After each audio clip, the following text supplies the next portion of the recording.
Welcome, Aquarius, to 2023, the entire year forecast. This will be a 60 to 75-minute overview of what you can expect. But let me tell you, it is game changing. Some of the stuff that you're going to go through as an Aquarius rising, especially sun and moon secondarily. I'm one of you guys. I am a rising sign Aquarius. Now, how to listen to this?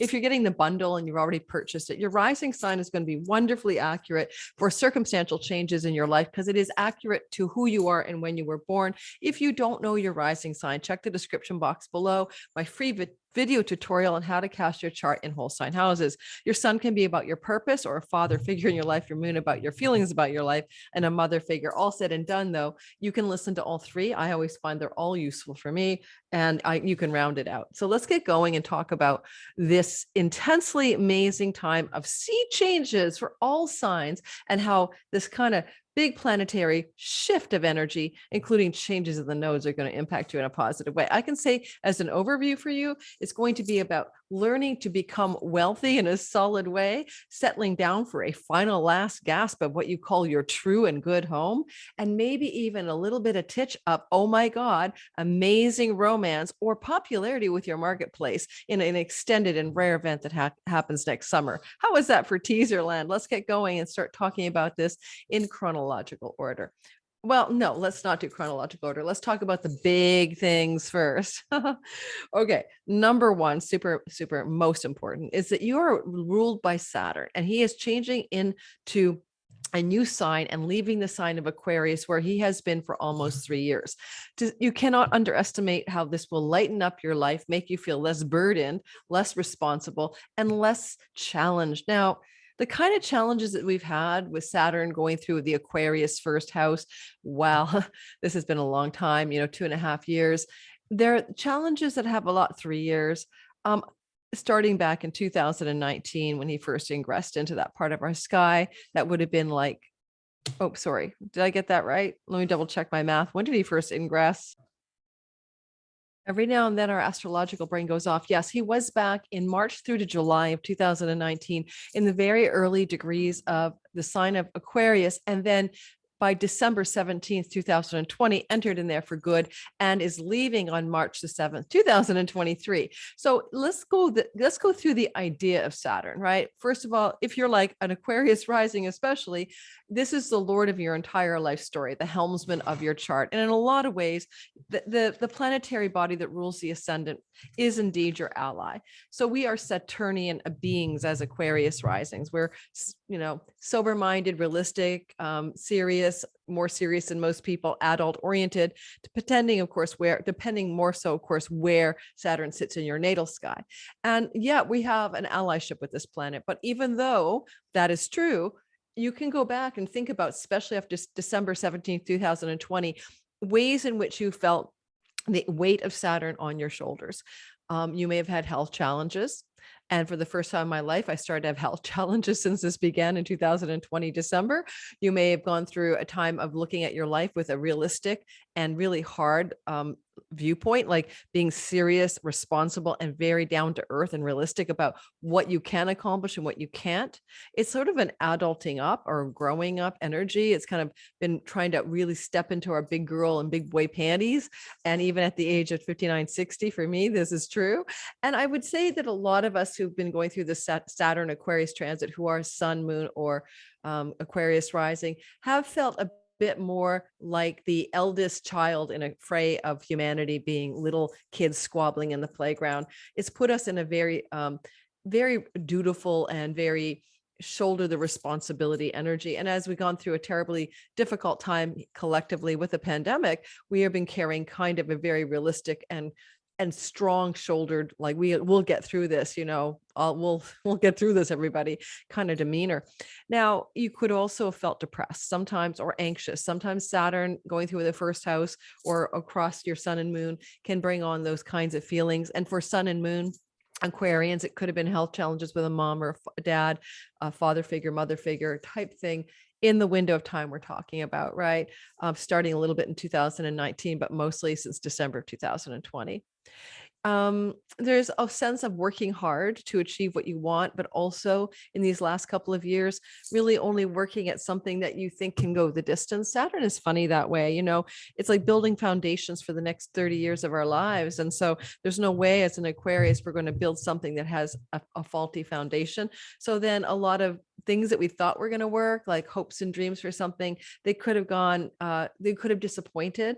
All right. And lastly, things to do with sobriety is a funny thing to talk about, especially for Aquarius rising, because you're kind of find that you want to be sober minded. You want to be sage like. You want to own your wisdom. You want to step into your senex and wise woman and men of the mountaintop energetically. So a lot of us have been looking at ways that were frivolous and ways that were wasteful and ways that were irresponsible, and countering that with this kind of, even no matter how old you are as an Aquarius rising sun or moon, feeling more sage-like in your life and looking for deeper, truer, lasting wisdom. Now, there is a change coming, as you know. Saturn at last is going to enter for a 3-year period into our second house, which is Pisces ruled.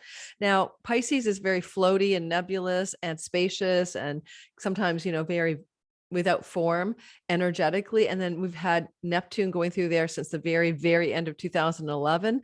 And so Neptune is kind of made it very dreamy and very confusing about how we earn money, how we balance our money, how we save our money. Neptune here has a high standard for all Aquariuses of making money in a deeply meaningful, loving, unconditional or creative way. Like I channeled 2 different books during this transit because channeling a book is very Neptunian. But ask yourself, have you been feeling like, even though you're responsible Aquarian energy, what the F is with your finances since 2011 December? I sure have, because it's been really floaty and weird, high, low, making some really confusing decisions around money, making some challenging decisions that didn't work out. So you have a to the rescue. We have a to the rescue Lord Saturn, our ally, coming in to clean things up for 3 years. Now, with Saturn moving on March the 3rd into Pisces, where he will be for 3 whole years, you're going to find that you are going to save money. It's so simple. Saturn here conserves. He's conservative, and he'll help you learn to save. And it's going to be especially auspicious for him to help you conserve your money and possessions, as he will receive support from Lord Jupiter in your 4th house this year, starting in the month of May at a year. So mid-May of next year, 23 to 24, with Saturn in the 1st house, second house of earnings, Lord Jupiter in your Taurus ruled 4th house, you're going to be able to stabilize your home for one thing and know where you really want to live. And I know a lot of us have been feeling over the years that Saturnian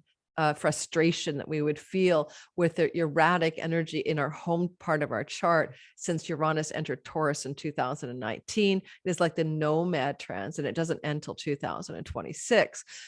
And it got a lot worse in the last 2 years with the eclipses in this part of the sky. However, good news is that the energy of Saturn in the 2nd house, with participation from Jupiter in the 4th for all Aquariuses, sun, moon, and rising, will bring a kind of stick the landing regarding home and wealth and home and money and home and resources and home and reserves. Saturn in your 2nd house can also help you make changes in terms of what you eat or drink or put in your mouth.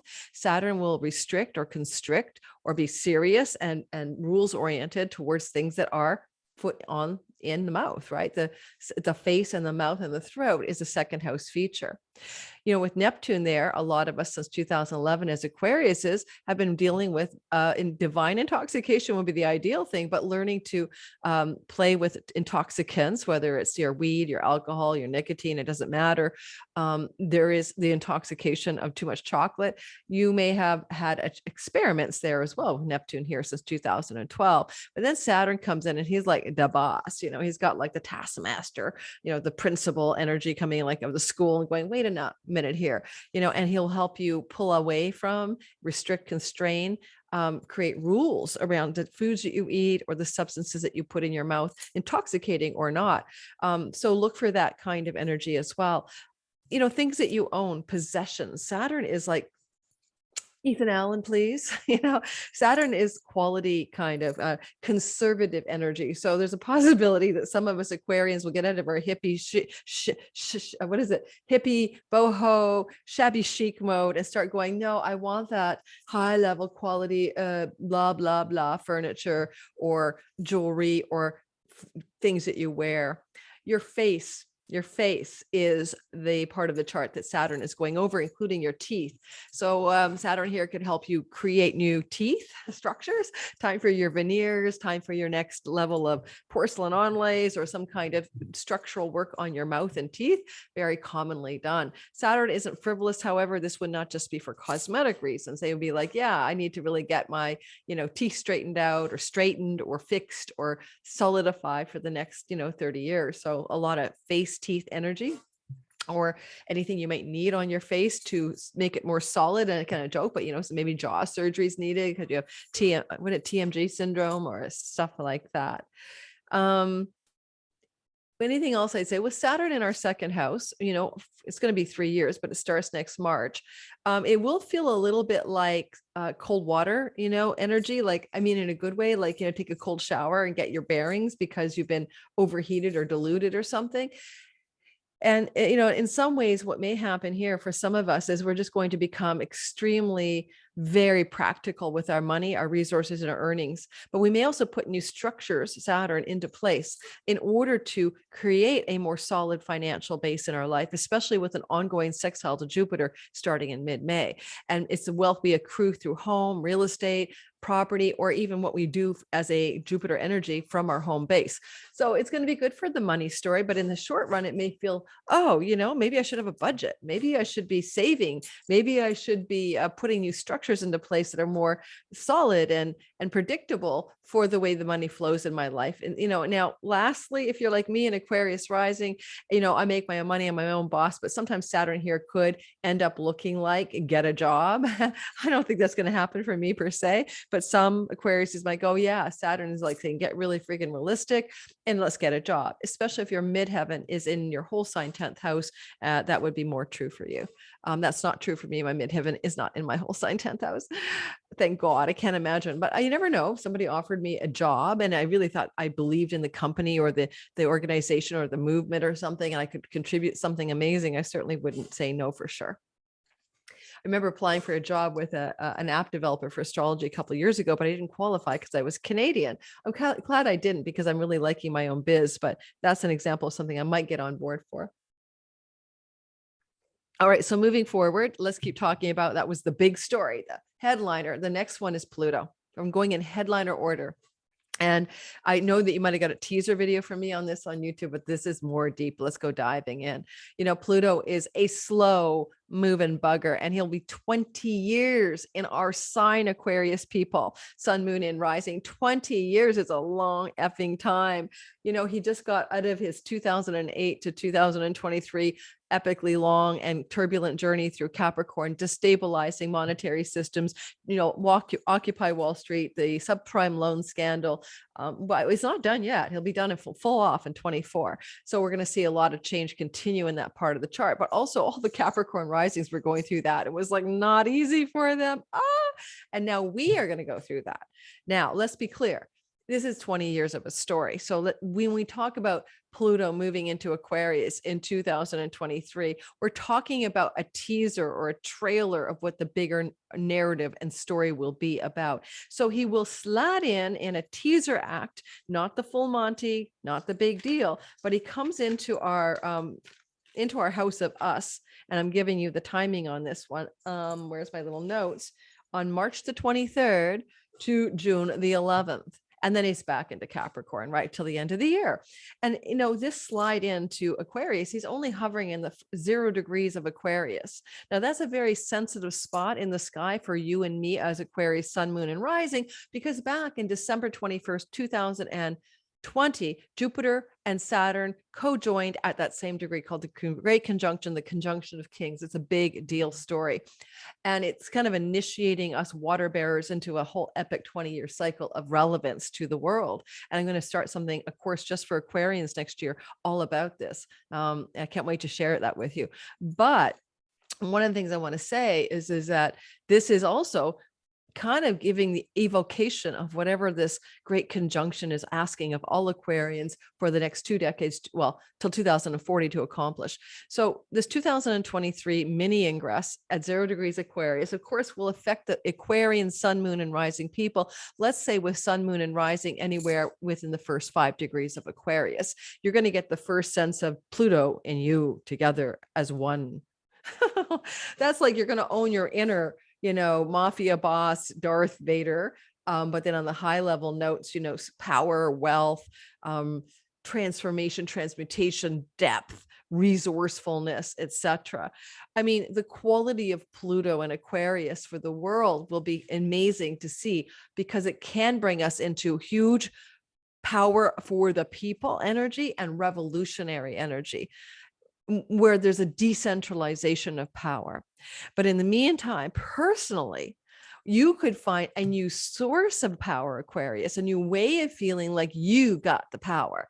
And it can be very deeply felt within your, depths of your being as an Aquarius soul, that you have this new resourcefulness that you can rely on. Now, let's be also just very mundane. Pluto can bring riches, wealth. He's the god of the things that are gold and silver and gems that come from the earth. And, in the ancient tradition of Greece, he was a god of wealth and power, not just like god of the underworld and some kind of guy who rapes Persephone. No, you want power, you want wealth, and you've got Capricorn coming into your sign. This is not to be worried about. This is to be celebrated. Now, power at what cost? Certainly Pluto can bring transformation, and that may be having to transform something to do with your health. But again, it's not going to really impact most Aquarian sun, moon, especially rising signs, except for those in 0 to 5 degrees most directly in 2023. Yet it's hard to say that we don't all feel it as an Aquarius person. I have my Aquarius ascendant at 16 degrees Aquarius. Aquarius, I'm totally expecting to feel an upgrade in my resources, my wealth, my power, my ability to, be fully available for looking directly at the parts of life that may scare other people. I've been really drawn to watching a ton of near-death experience videos in the last couple of months as I get ready for this Pluto change next year, because already it's in orb of crossing over.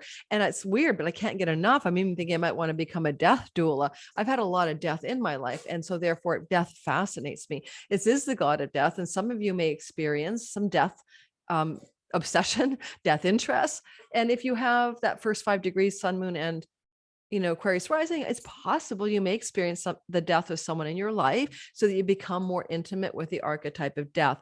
The last thing I want to say about this is that, people who are born with Pluto in the first house, especially near the ascendant, are intimidating to other people. I need some light. Yeah, that's better. I'm losing the light here.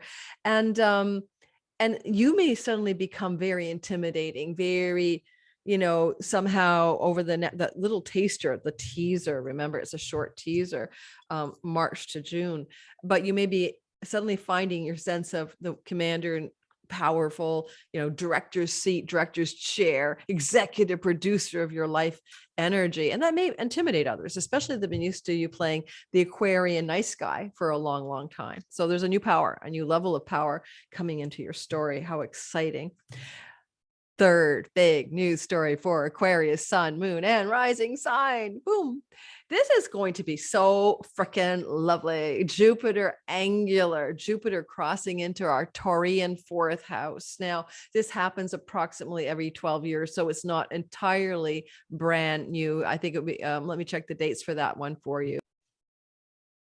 So if you want to go back to June 4th of 2011 to June 12th, 2012, or June of 11 to June of 2012, this is the last time this happened in your sky. Now, there are some significant differences from the last time. You didn't have Pluto tiptoeing into your first house. You didn't have Saturn moving into your second, and nor did you have your North Node Uranus transit moving through the 4th house of Taurus, where it will have been since July of 2022 to July 18th of 23. And that's energetically a huge shift, right? Compared to what happened back then. So those big differences here. But nonetheless, I want you to think about opportunity in your home, expansion of your wealth from things you're doing at home, a growth in your size of your family at home, more people in your house, a sense of joy and fun and excitement and optimism and faith regarding your home life, maybe even some lucrative real estate purchase, sales, or deals. Okay, all said and done, I can relate some of my story from back then. Moved into a house with my partner who became my husband. In fact, we got married in that window of time.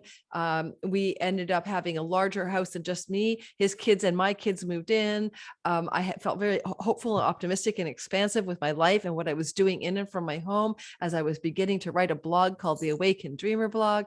I had some really lucky money things happen through real estate at that time. So all said and done, you go back and ask yourself, it's also called a legacy wealth transit, and people who are in your family system may pass during that window. And there was a passage at the time of an elder in my family of origin system, like a grandmother for my children, and by marriage, but nonetheless that happened. And the legacy wealth was there, but it went to my children. So there's a sense of legacy wealth passages when someone in the extended family upper levels of above you can pass. I won't pretend that doesn't happen, but you've got this coming back and you can suss out how it went last time. Okay. Now, Jupiter coming through your fourth house is not something to waste. As I said, he will be sextiling Saturn in your second. What goodness can you get from that? A heck of a lot. This is where your resources and your prosperity can be tied into legacy wealth, inheritances, things to do with luck around the home, things to do with property and real estate expense, luck. It can just be a lucky break, like renting an amazingly cheap place or buying a cheap home or selling a home at an amazing price and those kinds of things. But it's angular to your ascendant. So fourth house is angular to your Aquarius ascendant, squares your Aquarius ascendant. This can really help you with your body, your health, your sense of wellness. I mean, there's pressure from a Tauri and Jupiter to get boldly healthy and to really expand your health. And it would be healthy things maybe you do from your home, in your home, around your home, and all of that. So when I think back to me back in the day when we had that first time in 2011, 12, it was me joining a bunch of health clubs near my home. That was a new home for me and my partner at the time. What else I would say is that this time, May 16th, 2023, if I didn't say that, to May 25th, 2024, but it goes all the way through 2023. It's also going to be fortified or energetically unique, okay, compared to 12 years ago, because Jupiter will conjunct the North Node, which has been traveling through Taurus since July of 22. And now this North Node transit is happening around the 30th and May 30th and June 1st, to be exact. And in fact, it's kind of exact, May 30th to June the 4th, okay, of 2023, with a buffer window of June 20th to about June 13th, when you got the yoke of the experience, June 30th, May 30th to June 4th, but the egg white around it is around May 20th to June 13th. So go think about those times and what's going to happen here. Well, the North Node expands, amplifies, and blows up anything it touches. And it's also about fate and destiny. And then destined change, right? And then on top of that, Jupiter blows up what he touches and expands everything he touches. The big fairy godfather Santa Claus, ho, ho, ho, gas giant. Well, Jupiter has a rule of thumb. If he can't expand it, he'll exit it out so he can expand something. So marriages or things that don't work in your life, Jupiter brings blessed endings in order to expand into better territory. So always remember, Jupiter doesn't always look like a yes. It could be the most friendly no you've ever experienced. So Jupiter conjunct the North Node, though, is intense energy.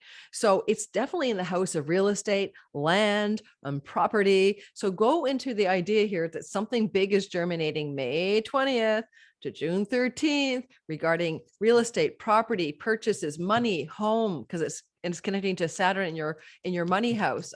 Things to do with legacy wealth, inheritances, just like a big lush up here. Expansion of your home.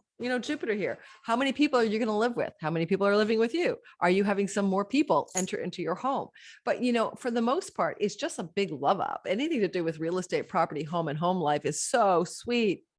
So juicy. I mean, I don't even know. I have no complaints here. I'm loving this for all of us. This is an enormously yay transit. Now, if you are somebody who wants to move and you don't like where you live and you've been trying to find a new home, as all Aquarians have because of the nomad transit since 2018 May, and in earnest since February of 2019, we've been feeling uprooted, destabilized, unsure. Our home has been a big question mark. Well, this could be the turning point because the North Node is about destiny. So there can be some destined information, news, and lucky breaks, Jupiter, that lead you to a final landing place, especially because the North Node is leaving in July from the fourth house, meaning the eclipses are leaving your fourth house. Now, there is a partial eclipse in Taurus at 5 degrees in October of 23, but the North Node has actually moved on into the sign of Aries. Yet you may find some finalizations, all right, with the Taurus full moon in October of 2023. Did I get that date right? Yeah, it's October, sometime in October 23. But nonetheless, I would say, humbly say that what's going on here is extremely positive. And I think we're going to have a brand new, better home for a lot of us, or some lucky wealth coming through the family system, real estate, property, and other matters. And lastly, last thing I'd say, if you're like me and you teach classes online, or you teach or guide or mentor or coach people from your home base with this sextile to Saturn, this is where you start to really pull in some serious, significant, lasting wealth, money that gives you a new foundation and that likely is going to up-level you in some way financially. All right. And that goes on, of course, until May of 2024. Moving on. The third thing we're going to talk about, am I going in the right order? I have my notes over here somewhere. Oh yeah, we did Jupiter. So we're going into, so I covered the 3 stories: Saturn, Pluto, and Jupiter. These are the big ones for you in 2023. Now let's move into the nodal axis shift. Okay. So as I mentioned, a little teaser, North Node, South Node are going to shift gears and move into Aries and Libra axis of your chart. Well, the new area of change is here. The new change axis is upon us. If you want to go back to 2005 and 6, this is the last time the nodes were in the Libra Taurus axis of your sky. Now, this is going to bring change in the areas of, okay, so Aries. Oh, so, and when does this happen? It starts in July the 18th at 18 months. So first of all, you're going to find that you're going to expand and have destined change in third house matters, relationships to siblings, aunts, uncles, cousins, nieces, and nephews, short trips and travel, skills-based teaching and education, writing. 2004-5, I was writing a novel. So will I be writing a novel again? Maybe. So we'll see what happens. Now, you could find with this North Node transit beginning in Aries here with a very early eclipse in April. It's a 29 degrees of it's a partial eclipse. It's out of sign. There's a slight beginning of feeling the evocation of this new cycle, as there is an eclipse on the 20th of April. Okay, that gives you a bit of a flavor, a bit of a taste of it. It's obviously a new moon, solar eclipse. It's the North Node has yet to move into Aries, right? And still over in Taurus, but the distance of the sun to that is going to create this eclipse. So go look for the Aries 20th, April 20th eclipse, add 6 months to give you the first taste of what's happening in July when the nodes actually go into Aries. The North Node goes into Aries. If you are a communicator and you use the online world, the North Node is going to expand it. If you have websites and social media platforms and you do things online, this is going to be a blowing up energy, getting it to enlarge and quite significantly. So this is great for you if you're like me and you do this kind of work. And if you educate or teach anybody, it's also your local neighborhood. And so you could be blowing up in the neighborhood, expanding your reach in the neighborhood. Your siblings too, very important. This is a destined shift of a connection to a sibling or siblings, especially given the North Node here will expand something in a way. So maybe more connection with those people that are in your extended family. I'm going to get comfortable. Sorry for the squeaky chair. This is my friend's place, and this bar stool is so squeaky. All right, moving into the South Node in Libra on the other pole. That's your ninth house. This is kind of a taking down, letting go, depleting, sense of not focused on the ninth house. Now, the ninth house is a house of God. It's about religion and faith and spiritual questing. It's about foreign shores and foreign lands and travel to those countries. It's about legal matters, legal affairs, courts, and book publishing. Now, South Node here has a tricky side to it. It can bring karmic gifts and talents from other lives to bear on ninth house matters. Just keep that in mind, especially for any of you who might be wanting to write a book. It could be very positive in a subtle way, but yet it's where your attention is not going. It's like where the energy is going, leaking down the drain, you know? And so you're going to spend a lot of less, like for instance, I'm a big world traveler. I love to travel. I'm so into world travel, but I would bet your bottom dollar that I will be too busy enjoying my Jupiter nest as an Aquarius. So the last thing I'm going to do is want to travel around the world. They're probably having too much fun in my own home. It'll take you away from big spiritual philosophies and questions of life, and possibly South Node is disappointment or, surrender. You may have to give up some belief, some faith, some religious path, even a guru or teacher. Yet sidebar, South Node, past lives. I had a dream about a guru last night. I'm recording this on November 18th, and it was a really cool dream. And I'm just saying, well, I might meet this Indian guru in real life. If I do, that's because the South Node represents really the deep spiritual surrender and awakening that we're all capable of in this lifetime. And that could even be an indicator of meeting a spiritual guru from a deeply karmic path, and even having an awakening in and from a trip to a foreign land. I plan to go to Scotland next June and do a vision quest for 4 days. It could just be that process as well. And that's about that. That's a new journey. I'll be talking more about it in individual videos throughout the year. Let's talk about Mercury, Venus, Mars, and the other stories. Okay, so let's talk about Mercury, because he's a fast-moving dude, and talk about the fact that all of his retrogrades are in earth signs for all of us Aquarius, sun, moon, and rising people. We're going to experience new developments. Mercury could be deals and negotiations, changes, up levels in our marketing, merchandising, and selling that create greater wealth and resources for us, because it's all in earth. And this time he doesn't really share until the last one any other element. It's really how Mercury can have us go backwards in his retrogrades, for example, in order to solidify something on our resource financial base. Now, Mercury retrogrades is what I'm covering, because that means Mercury is in an element and a sign for a very long time. So on December 29th of 2022, Mercury will retrograde in Capricorn until January 18th of 22, between the 8th and 24 degrees of Capricorn.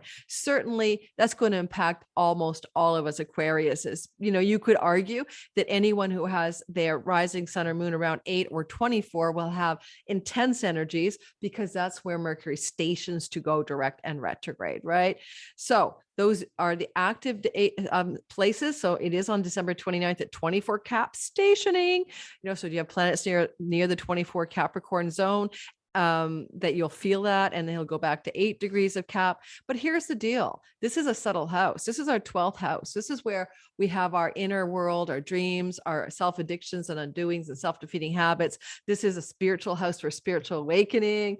I mean, Mercury could be communing with a guru, planning a trip to a foreign land, or taking a trip to a foreign land. Those are all, because 12th house is a foreign land house, things that Mercury can do here. So get down with that program. All right. This is a December 29th to January 18th retrograde cycle.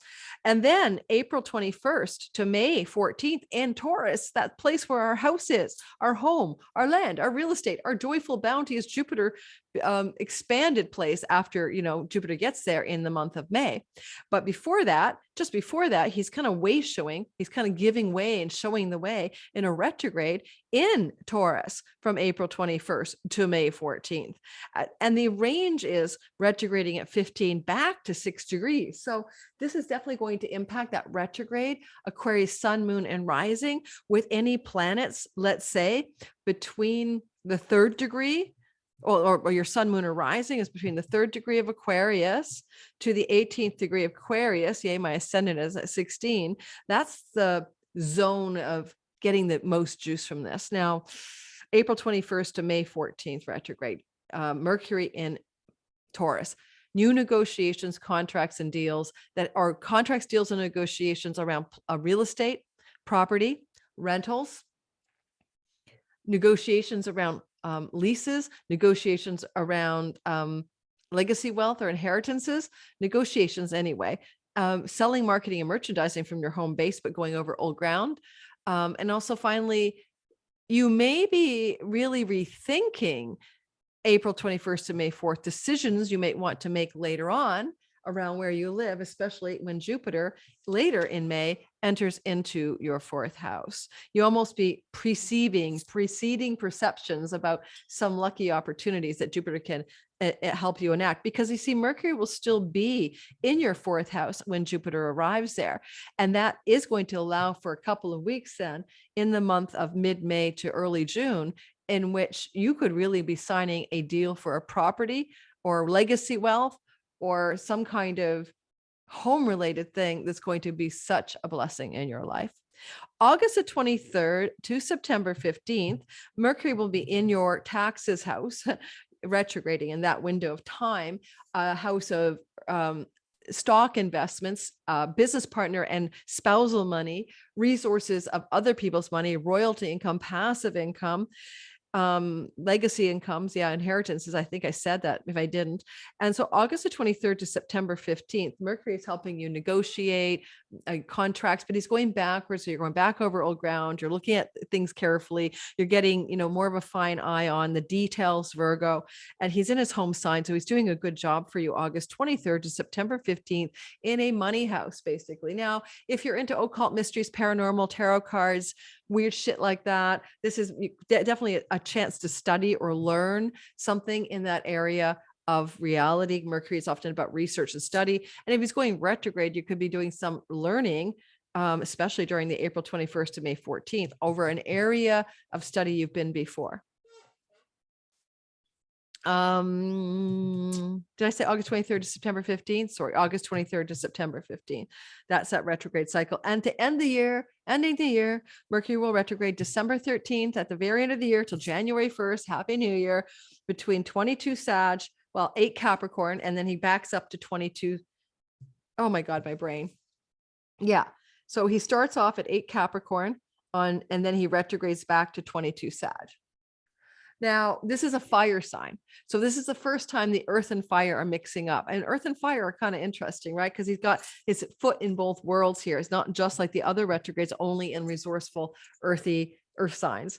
So possibly, I'm looking at how blurry this is because the light is so bad. Oh, well, you're not here to look at me, you're here to listen. There's something going on here with that retrograde that January 1st, he will station direct at 22 degrees of Sag, right? So possibly, did I get that right? I'm weirding myself out. Yeah, he stations at 8 Cap on December 13th, and he toodaloos all the way back to 22 Sag. If you have planets near 22 Sag, okay, my midheaven sort of in that range, this is going to be a place of taking off with some new initiative, some new project, new idea, new fresh start, fire sign that is going to be also very well resourced Capricorn. So get ready for that at the end of the year. Okay, let's move on to the other stories in the sky. We're going to get through this video before 75 minutes. If I have to, I will talk faster. Venus is amazing next year. I am so freaking excited. Venus and Leo for freaking ever. June the 5th to October the 8th. Such a rare retrograde, only because she's in the bounds of Leo for the entire time, not crossing over different signs. Okay. So if you're an Aquarius sun and moon, but mostly rising, this is all about love. This is a love story with a significant love partner. Unless, like me or anyone who does a business endeavor, career path in which you need to sell to a marketplace, produce for an audience. The 7th is 10th from the 10th, and it represents the visible marketplace from your career endeavors, as well as your marketing, selling client space. So Venus bonifies and brings good things here. And then of course it can bring significant new business partnerships, but also committed love stories. So Venus in Leo is June 5th to October the 8th, with some interesting things in the middle, including the retrograde. Now, the retrograde is July 22nd to September 3rd, and this can be where love from the past comes back. An old lover, an old boyfriend, an old significant committed other comes out of the woodwork and says, hey, are you still around? Do you want to try again? Are you sure we weren't meant to be together? And this won't be you initiating. They will initiate if it's a 7th house transit. So expect some woodwork exits to show up on the 22nd of July to September the 3rd. You may go back and tinker with some offering for the public or client product or service and go back and make it more popular and appealing and seductive. That's what Venus is trying to do. Venus here in your 7th house, just the whole June 5th, October 8th is like having your Mad Men ad executives all piling up and trying to figure the best promotional strategy for whatever you're creating. But more than that, you are popular. Your products are appealing. It's very good for selling things. Now, also, there's a special thing that's going to happen that I love. It's the Venus Cazimi in Leo. We have this Venus meeting with the heart of the sun, King Soul, in the lap of the king, doing a reset in your life regarding 7th house themes, legal affairs, contracts, vows, significant committed relationships. And this reset button is that being offered up by Venus herself in her entitled queenly Leo way is happening on August where's the Cazimi? 13th. And it's at 20 degrees of Leo. Now, we had a Cazimi in August of 2019 on August 14th. Okay. The difference is the 2019 was Venus going into direct motion, whereas this is a retrograde motion Venus, close to Earth because she's retrograde, between Earth and the sun, not behind the sun. So it's very potent. So if you go back to August of 2019 and you think about the 9 or 10 months that followed that, ask yourself what new love stories were emerging, new significant committed love stories, business partnerships, and audience outreach. I started corresponding with a fellow back then who was totally into me. And we even had a plan to get together in Mexico in March of 2020, and the pandemic hit. But it was a light touch because the direct motion is Venus on the other side of the sun. And it's kind of out of reach. Love promises you, promises out of reach. And the reason I said 9.5 months is because basically that's still her next Cazimi. So you get the most charged action in the first 9 months after. So let's go back and talk about it again. So certainly if your sun, moon, or Aquarius rising is anywhere near 20 degrees of your sign, and I'm 16 or 18, depending on which rectified chart I use, guess what? This is your descendant.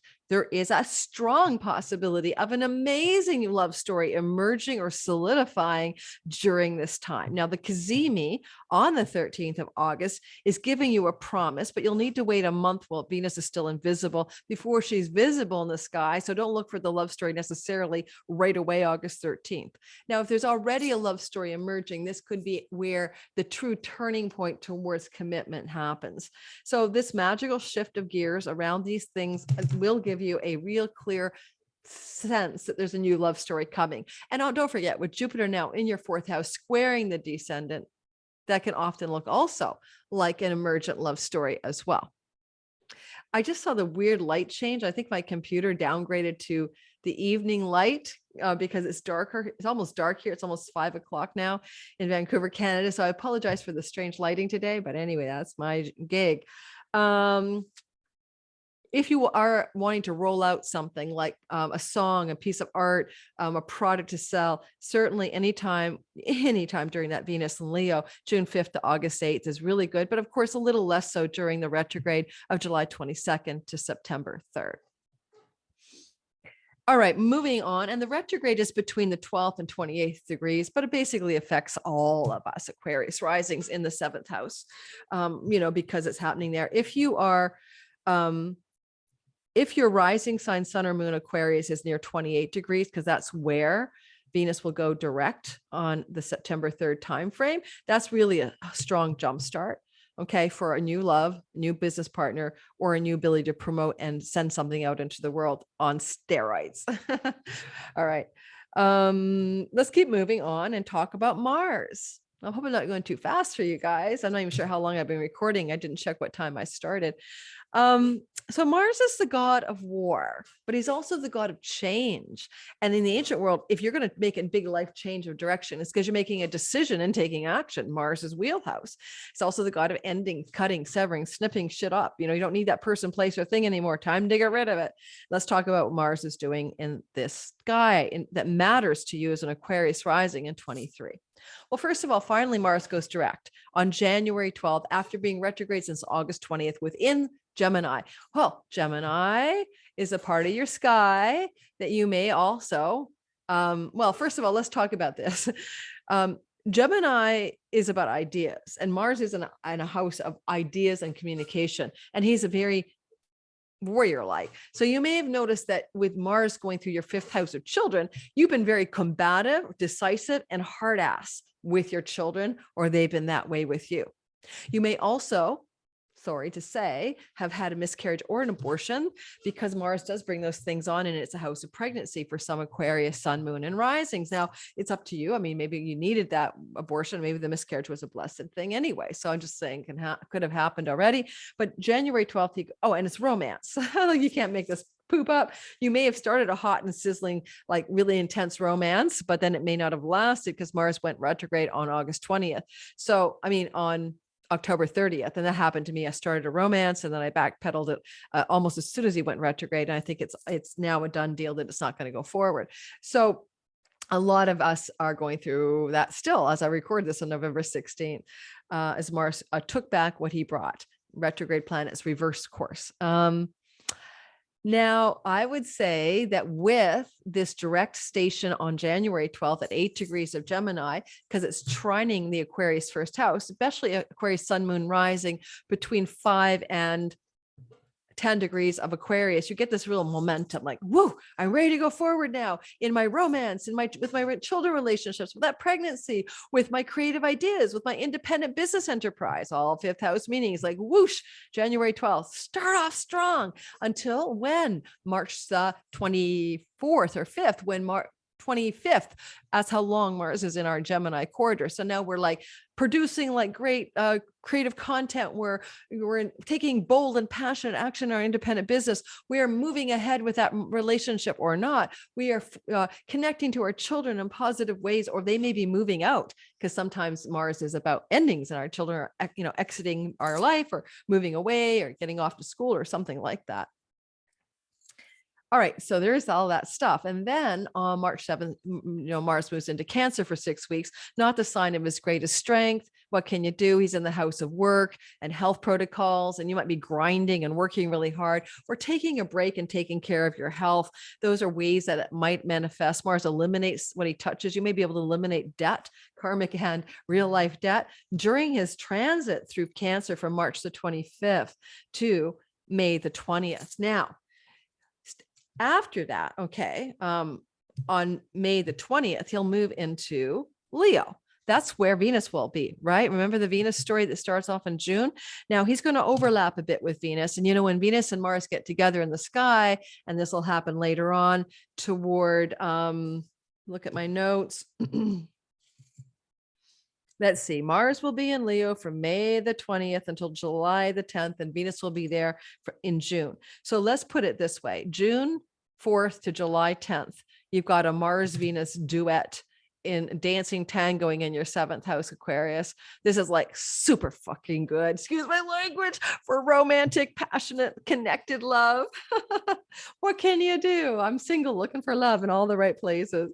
And if you already have a love relationship and you're married, for instance, then this can mean that things are going really well in that relationship. Now, so it's summer lovin' had me some fun, right out of the Greece. I think summer lovin' had me some fun. It's right out of Greece, really. Bear with me, I can't sing. Now, I'm just happy for us. This is going to be such a beautiful transit. And don't forget the Gazemi adding a new fresh start in love and money, and love and business partners and selling things as well. But Mars is joining the fray. So he'll be in Leo during that entire time. There's a bit of a gnarly moment where he squares the sun in Taurus on May 21st. You may have a conflict with somebody, like just as he enters into your 7th house on the 20th, and the next day he's going to square the sun as the sun is sitting in the sign of Taurus and in the early degrees. And so energetically, what this can look like is a conflict with somebody in authority over agreements around property and real estate or something like that. But then that doesn't last, and this too shall pass. And then Jupiter bonifies everything later as he goes into this part of the sky too. And then I'm just going to keep walking us through some of the Mars stories because they're always so fun, because Mars is where you have change, right? So Mars will square your 4th house in Leo. So this could be big changes in where you live, as also the way you do your career and position yourself in your career.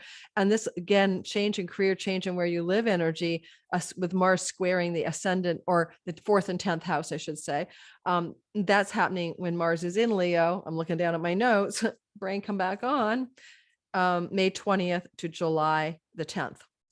Now, July the 10th, that makes sense. I have a lease until mid-July. I'm planning to move again. So that makes sense for me that I'd be plotting my next move. On July the 10th to August 27th, we have Mars moving in our money house of Virgo.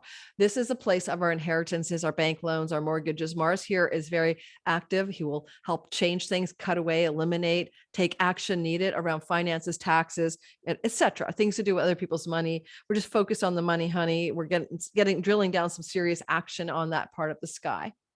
And we've got support from Lord Jupiter in our 4th house during that time. So it all works out for our best. And it could also be about getting a mortgage.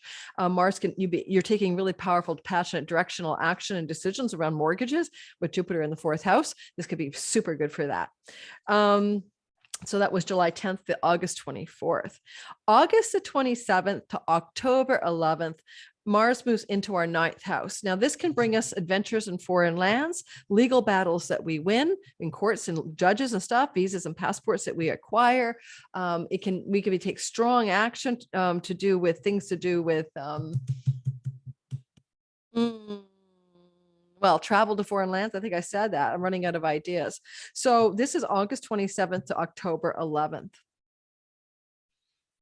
And if you want to travel during that time to a foreign land with Mars up there, I mean, it's not the worst time to do it. What I think I like about that is that, well, it's just okay. I mean, just be careful when you're traveling anywhere with Mars being in charge, that you don't overdo it or overspend or take too, or trip up or hurt yourself or anything like that. If you're into book publishing, this is taking action, getting a momentum, maybe finding an agent, etc. It's the house of the father in Vedic astrology. And Mars cuts and severs. So a disconnection from a father or patriarchal figure can happen during this transit, August 27th to October 11th. And then lastly, because this is how we finish the Mars story, November 24th through to the end of the year, Mars is traveling through the sign of, oh, did I miss something? Yeah, sorry. October the 11th to November 24th, Mars is in our career house, our 10th house. So certainly that time, October 11th to the November 24th, it's really a good time to kill it in our career ambitions. We have this sort of dynamic potential to really be passionately focused and driven in our career only once every 12 years. And it's back again this time, and it's on steroids for us, October the 11th to November the 24th. With Jupiter in the 4th house looking up at the 10th house, this can also be very successful beyond the way it might have been successful in the past. And lastly, Mars in the 10th house is like, you may cut out of your career things you don't need, people you don't need. And sometimes it can be getting fired, but if you get fired from your career path job, it's for your best good. And you may cut away by choice as well. Okay, because blessings from Jupiter in the 4th house, it all works out in the end. Big changes could be going on in your career. That's basically what I'm saying. October the 11th to the 24th. And last but not least, because that's Scorpio 10th house action, Sagittarius 11th house, November 24th to the end of the year. Once every 2-year event, right? This is going to bring us cutting away from friends of belonging and groups of belonging, ending certain friendships, ending certain social group setting groups like belonging to societies or clubs. This, but also could be a lot of drive, ambition, passion, and action, because this is also the 11th house, where we have friends as allies. So favors from people in power, great gains from our career. We may be driven on November 24th, add 6 weeks to go for it and really move into the accumulation of great gains, to passionately focus on our highest dreams and wishes and all of that.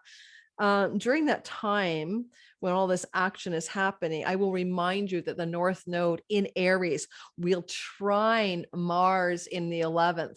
So things to do with communication, social media, online platforms, siblings, and then Mars in the 11th for those weeks is flowing energy between great gains in our career from things we're doing in our neighborhood or online world with our siblings through trips and travel, and auspicious trips and travel and journeys that amplify our reputation in the world. Mars in the 11th, very high part of the sky, very visible. You might be seen more as an advocate, champion, hero, warrior in something you're up to. Maybe you're going to get a bee in your bonnet and become like totally down to champion a cause or something like that during that window of time. And then we're going to move to the outer planets and we're going to finish this one up. I hope I haven't gone too long. I talked about Jupiter. Yeah, talked about Jupiter. So, and talked about Saturn already. So let's go into it. Uranus, the god of change in our 4th house of home and real estate, which has been shaking our world. Yeah, 2018, 19, 20, 21. Where do we live? Where in the world is Carmen Sandiego? Where in the world are the sun, moon, and Aquarians going to land? So Uranus is still in Taurus until 2026, but he is on the 15th to 23rd degree transit only. So if you have your Aquarius rising, sun or moon, between about 12 to 25 degrees of Taurus, you're still getting a lot of action of change, right? Guarding your home life and stuff like that. So you're more in the clear if your sun, moon, and rising is in the first 13 degrees of Taurus. You've already gone through most of the change. One of the things I would say about this is that you can basically use this energy if you're already not changing homes and you stick the landing. You can use this for being original, innovative, having great ideas, being able to generate those things from your home base. Like you are a Uranian being, and Uranus rules the internet. I've been a digital nomad since Uranus entered my 4th house, and that was my YouTube channel took off in 2018 as soon as he entered there, because I was doing all this stuff, those talks about not enlightenment, but ascension and stuff like that. And then I became a digital nomad in 2019 and have laptop will travel. So if you are an Aquarius rising, the idea of digital nomad lifestyle, have laptop, will travel, create my career wherever I go, lighting kit, mic, etc. You're set. And this is definitely true for all Aquarius, sun, moon, and rising, but especially rising sign. I already mentioned that, Uranus will meet with Jupiter. That North Node event is very important in the 4th house around June the 1st-ish, give or take a few days on either side. And that's exciting as well. Neptune's still in Pisces since the end of 2011 and will be there until like 2026, I think, in earnest. He's going to travel between Neptune, the god of the sea, and our 2nd house of earnings, between the 22nd and 27th degrees of Neptune. Now, obviously, this means that in some ways, if you have a planet in those degrees, like 22 to 27, it's a big deal because this is a once in a lifetime transit. I remember when I have 18 degree Mars, and when Jupiter in 2019 was going over that, Neptune was going over my Mars, I channeled 2 books, The Coming Age of Miracles and The Way of Miracles. It's totally Neptune Mars action, right? And I'm born with a Neptune sextile, a trine to my Mars. So I'm very Mars Neptune already. Spiritual warrior, alchemist, weird woo channeler. But this has been affecting Aquarius's money story since the end of 2011. So this 22nd degrees to 27 degrees transit of Neptune, it's not a lot of real estate, is it?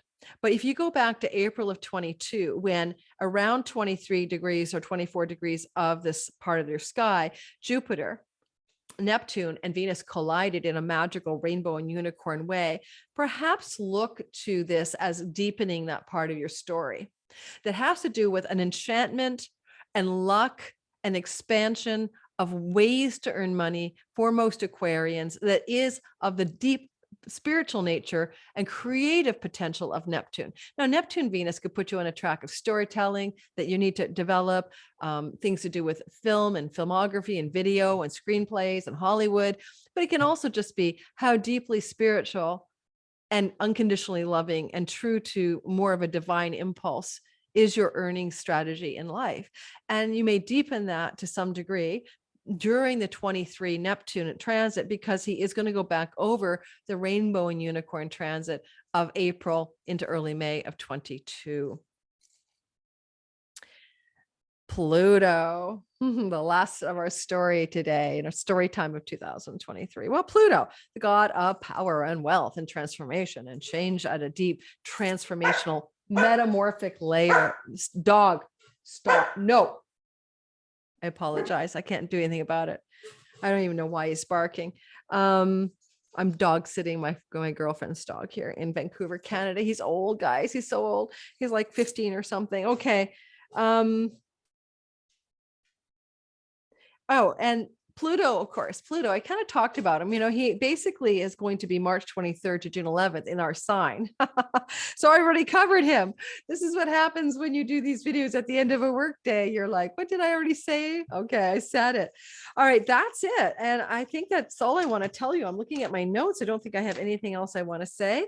So Aquarius, I hope you have an amazing, like I am Aquarius, so I hope we have an amazing 2023. If you're new to my channel and you're just watching this video, don't forget to hit the like button and subscribe. But also, it's because this will go public at one point.